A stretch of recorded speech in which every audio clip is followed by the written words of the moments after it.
دین اسلام میں کوئی زبردستی نہیں ہے، ہدایت صاف طور پر ظاہر اور گمراہی سے الگ ہو چکی ہے۔ تو جو شخص بتوں سے اعتقاد نہ رکھے اور اللہ پر ایمان لائے، اس نے ایسی مضبوط رسی ہاتھ میں پکڑ لی ہے جو کبھی ٹوٹنے والی نہیں، اور اللہ سب کچھ سنتا ہے، سب کچھ جانتا ہے۔ جو لوگ ایمان لائے ہیں ان کا دوست اللہ ہے کہ اندھیرے سے نکال کر روشنی میں لے جاتا ہے، اور جو کافر ہیں ان کے دوست شیطان ہیں کہ ان کو روشنی سے نکال کر اندھیرے میں لے جاتے ہیں۔ یہی لوگ اہل دوزخ ہیں کہ اس میں ہمیشہ رہیں گے۔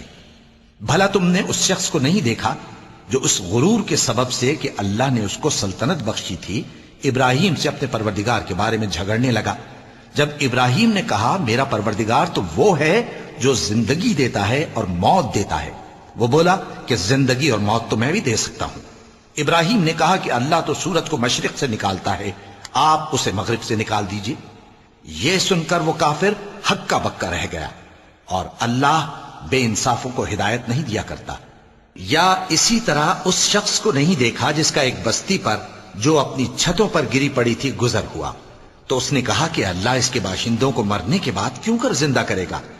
تو اللہ نے اس کی روح قبض کر لی اور 100 برس تک اس کو مردہ رکھا۔ پھر اس کو جلا اٹھایا اور پوچھا تم کتنا عرصہ مرے پڑے رہے ہو؟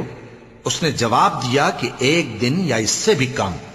اللہ نے فرمایا نہیں بلکہ 100 برس مرے رہے ہو، اور اپنے کھانے پینے کی چیزوں کو دیکھو کہ اتنی مدت میں مطلق سڑی بسی نہیں، اور اپنے گدھے کو بھی دیکھو جو مرا پڑا ہے۔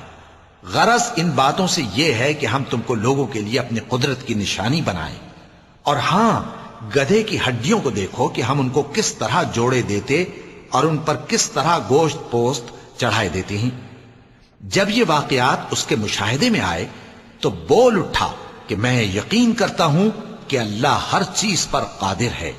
اور جب ابراہیم نے اللہ سے عرض کیا کہ اے پروردگار مجھے دکھا کہ تو مردوں کو کیوں کر زندہ کرے گا، اللہ نے فرمایا کیا تم نے اس بات کا یقین نہیں کیا؟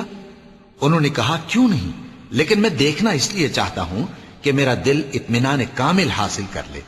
فرمایا کہ 4 پرندے لے لو، پھر ان کو اپنے سے ہلا لو اور ان کے ٹکڑے ٹکڑے کر دو، پھر ان کا ایک ایک ٹکڑا ہر ایک پہاڑ پر رکھ دو، پھر ان کو بلاؤ تو وہ تمہارے پاس دوڑتے چلے آئیں گے، اور جان رکھو کہ اللہ غالب ہے، صاحب حکمت ہے۔